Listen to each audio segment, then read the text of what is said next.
मसीह यस्सु में आप सबकी सलामती हो। The living truth YouTube channel में आप सबको खुश आमदीद। मैं आपका होस्ट फ़हद असलम। और आज की एक वीडियो बहुत ही स्पेशल होने वाली है क्योंकि आज के जो हमारे गेस्ट हैं वो किसी तारुफ के मोहताज नहीं। तो सबसे पहले मैं बताता चलूँ कि इनका ताल्लुक़ जो है एक मौसीकी से इनका ताल्लुक़ है और ये एक प्रोड्यूसर भी हैं। और इसके अलावा इनके बहुत सारे सेलिब्रिटीज़ के साथ भी हम यूँ कह सकते हैं कि इन्होंने काम किया हुआ है। तो सबसे बिना वक्त ज़ाया किए मैं आपको इनके साथ इंट्रोड्यूस करवाता हूँ।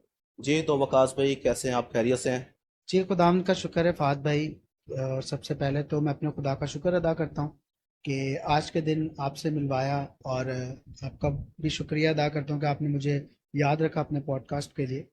और बहुत अच्छा लगा मुझे आपके पास आकर।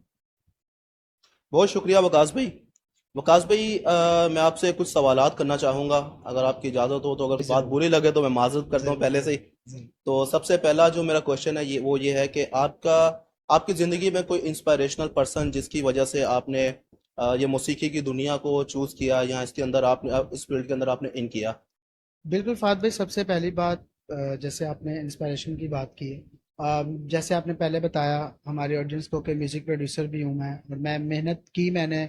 और बचपन से मुझे शौक़ था म्यूज़िक का। और पहली जो शख्सियत मेरी ज़िंदगी में है वो है मेरे चाचू, जिन्होंने मुझे इस काबिल किया और मुझे इस लाइन पर लेकर आए कि मैं मौसीकी को सीखूं। और उसके बाद जो मेरे इंस्पिरेशन है वो है विक्टर नाज। हमारी कम्युनिटी का एक बहुत अच्छा नाम है, बहुत बड़ा नाम है। मैं उनके बहुत बड़ा फ़ैन भी हूँ, और मेरे कुछ कामों में वो दिखते भी हैं। बहुत सारे लोगों ने मुझे कहा है कि आप विक्टर भाई आपके काम में नज़र आते हैं। तो मैं बड़ा खुश होता हूँ जब मैं गीतों के म्यूज़िक अरेंज करता हूँ। और मुझे बड़ी खुशी मिलती है। और मेरा इंस्पिरेशन विक्टर भाई ही है। बिल्कुल बिल्कुल, वकास भाई सही कह रहे हैं। विक्टर भाई को तो कौन नहीं जानता। बिल्कुल, मिनोरिटी में वो एक बहुत बड़ा नाम रखते हैं। इसके अलावा मुझे ये बताइएगा कि आपने म्यूज़िक प्रोड्यूसर का, आपकी जो फील्ड है, इसके अंदर आप मतलब कैसे इन हुए या किस तरह से आपने म्यूज़िक प्रोड्यूसर बनने के बारे में सोचा? जी ज़रूर फ़ाद भाई, सबसे पहली बात तो ये है कि मुझे बचपन से शौक़ था। और फर्स्ट ऑफ ऑल तो आपको पता है म्यूज़िक एक बहुत डिफ़िकल्ट वर्क है। इसको सीखना बहुत मुश्किल है। और जब ये गॉड गिफ्टेड हो जाता है, खुदा जब चुन लेता है अपने बंदों को, तो फिर कोई चीज़ मुश्किल नहीं रहती। और मैंने मेहनत की, मैंने सीखा।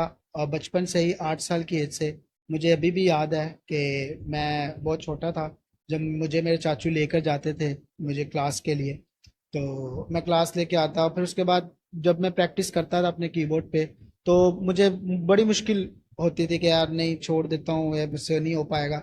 लेकिन मैंने मेहनत की, और उसके साथ साथ मैंने स्टूडियो की तरफ भी अपना ध्यान रखा, और स्टूडियो का काम भी सीखा। और आज शुक्र है खुदावंद का कि अच्छे अच्छे गीतों के अरेंजमेंट्स और कमर्शियल्स सारे मैं करूँ। अच्छा वकास भी, मुझे एक चीज़ बताएं कि आपने किन किन सेलिब्रिटीज़ के साथ काम किया, यानी गीतों के काफ़ी आपने कॉम्पोजिशंस किए हैं और म्यूज़िक भी बनाए। सबसे पहले तो मैं चाहूँगा आप मुझे एक चीज़ बताएं, एक कॉम्पोजिशन और एक प्रोड्यूसिंग, इन दोनों में क्या डिफरेंस है? पहले तो आप ये समझाएं, क्योंकि हर बंदा इन चीज़ों को समझदा नहीं है। वो अब प्रोड्यूसर का वर्ड सुनते ही शायद उसको यही लगता है कि ये कंपोजर भी होगा। तो इसके बारे में आपका क्या ख्याल है? इस दोनों चीज़ों में डिफरेंस है या दोनों चीज़ें रिमेन सेम है? फाद भाई, प्रोड्यूसर जो होता है वो एक चीज़ को प्रोड्यूस करता है, उसमें कॉम्पोजिशन भी आ सकती है, म्यूज़िक भी आ सकता है, रिकॉर्डिंग्स भी होती हैं। वो सारा प्रोड्यूसर जो है, प्रोड्यूस करने वाला शख्स जो होता है, उसको प्रोड्यूसर कहा जाता है बेसिकली। और रही बात कॉम्पोजिशन की, कॉम्पोजिशन जो है वो म्यूज़िक को बयान करती है। अगर आपकी कॉम्पोजिशन जो कहती है, आप उससे हट के म्यूज़िक नहीं बना सकते। फॉर एग्जाम्पल कि अगर हमारी कॉम्पोजिशन सैड बनी हुई है, तो हम कभी भी उसमें हैप्पी म्यूज़िक नहीं बना सकते, बन ही नहीं सकता, बड़ी मुश्किल होती है, क्योंकि मेजर और माइनर का बड़ा चक्कर होता है म्यूजिक के अंदर। तो जो प्रोड्यूसर होते हैं, जो प्रोड्यूसर हैं, वो बेसिकली कॉम्पोजिशन को सुनते हैं। कॉम्पोजिशन को सुनने के बाद उसका एक इन्वायरमेंट अपने माइंड में बनाने के बाद फिर वो म्यूजिक को अरेंज करना स्टार्ट करते हैं। तो बेसिकली प्रोड्यूसर इसे कहा जाता है कि जो सुन के कॉम्पोजिशन के उसके हिसाब से म्यूजिक दिया जाए, ऐसे है।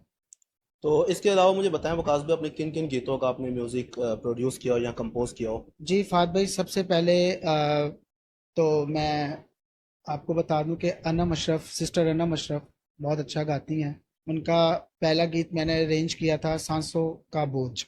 और ये तकरीबन 2 साल पहले की बात है, मेरे पास गीत आया था, तो मैंने वो गीत, उसका म्यूज़िक अरेंज किया। तो वोकल्स हमें वहीं से रिसीव हुए थे जीमेल के थ्रू।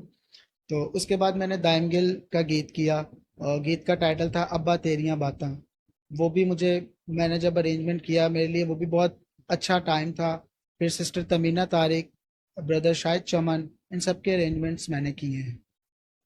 मतलब आपने काफ़ी सारे सिंगर्स के साथ आप काम कर चुके हैं। जी खुदा। ठीक हो गया वकास भी। इसके अलावा मुझे बताएं कि यहाँ तक पहुँचने में आपकी जो जर्नी थी आप उसको कैसे एक्सप्लेन करेंगे? मैंने जैसे फर्स्ट आपको बताया कि मैंने बहुत मेहनत की। मैंने मेहनत की और अपनी शुरू से ही मुझे शौक भी था। और डिफ़िकल्ट लाइफ मेरी हुई बीच में, लेकिन मैं मेहनत करता रहा। और जब मुझे आगे सामने मेरी चीज़ें आसानी दिखना लगी, कब मैं आसानी से कर सकता हूँ, तो मैंने और स्टेप अपने फास्ट करना शुरू कर दिए। और मैं आज आपके सामने बैठा हूँ, एक अच्छा नाम है, वो सब खुदावंद की बरकत है, खुदावंद की ब्लेसिंग है। ये मेरी जॉब। तो मुझे बताएं किस एज से आपने ये स्टार्ट लिया था, यानी कि म्यूज़िक में आना या कीबोर्ड सीखना या इसके अलावा दूसरे इंस्ट्रूमेंट्स? मैं तकरीबन 8-9 साल की एज से म्यूज़िक में हूँ। कीबोर्ड मैंने स्टार्ट लिया था और अपने चर्च में प्ले करता था। तब तो मैं बहुत छोटा था, तो बहुत सारी चीज़ें सीखी हैं और आज भी मैं सीख रहा हूँ। म्यूज़िक की ऐसी चीज़ है कि मतलब जितनी हम गहराई में जाते हैं वो हमें कुछ ना कुछ मिलता है। और मैं अपनी लाइफ में आज भी एक्सपीरियंस करता हूँ कि मुझे डेली कुछ न कुछ मौसीकी में, म्यूज़िक में मिलता है। इसका कोई एंड नहीं है।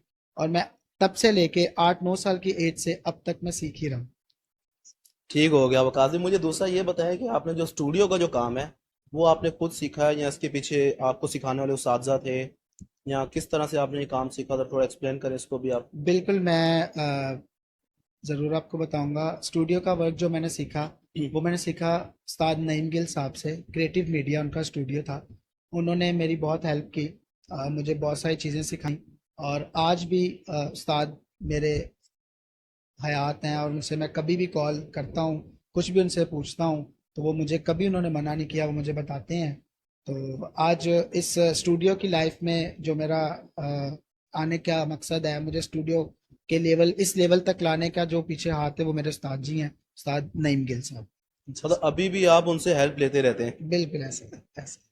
तो ठीक हो गया वकास भी। इसके अलावा मुझे बताएं कि जैसे बेसिक जो आपका इंस्ट्रूमेंट है वो आप कीबोर्ड प्ले करते हैं, बिल्कुल जी। तो कीबोर्ड आपने किससे सीखा, या उसके लिए आपने स्पेशली कोई उस्ताद हायर किया या किसी के पास आप जाकर करते थे? जी बिल्कुल, मैंने जैसे शुरू में बताया, उस्ताद कैसर जो मेरे उस्ताद थे और अभी भी हैं वो उस्ताद मेरे। और वो श्री जिन्ना में होते हैं बेसिकली। तो मैं उनके पास, मुझे फर्स्ट क्लास मेरे चाचू ने दिलवाई। और उन्होंने मुझे गाइड किया, उन्होंने मुझे सिखाया। और कीबोर्ड का बेसिक जो मुझे था वो मेरे उस्ताद कैसर ने मुझे सिखाया है। उस्ताद जोश शौकत हैं, वो मेरे दादा उस्ताद हैं। उस्ताद कैसर जो है वो मेरे उस्ताद।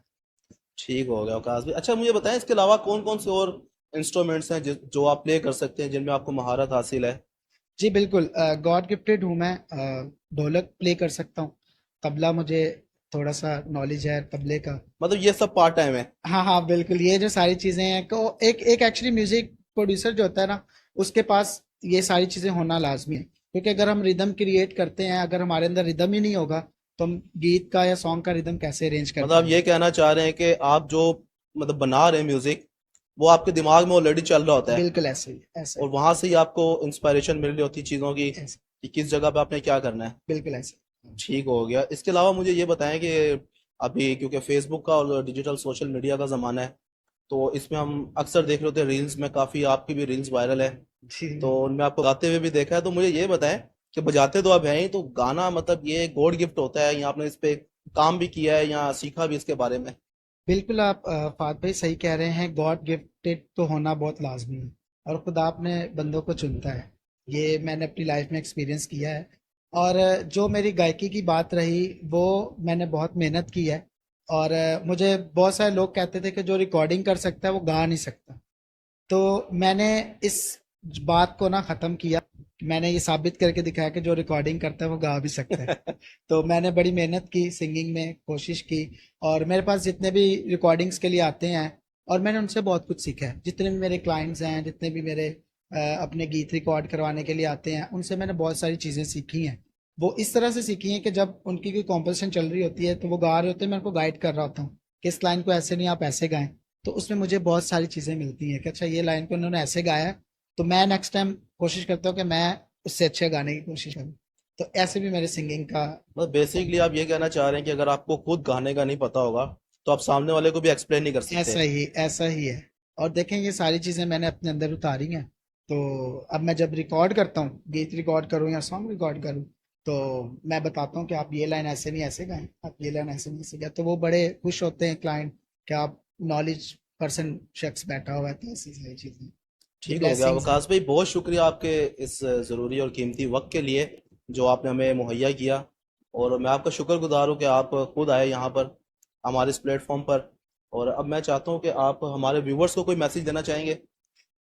मैं सबसे पहले मैसेज देना चाहूँगा अपनी जितनी भी जनरेशन्स है, हमारे जो लड़के हैं, और वो बहुत अच्छा काम कर रहे हैं।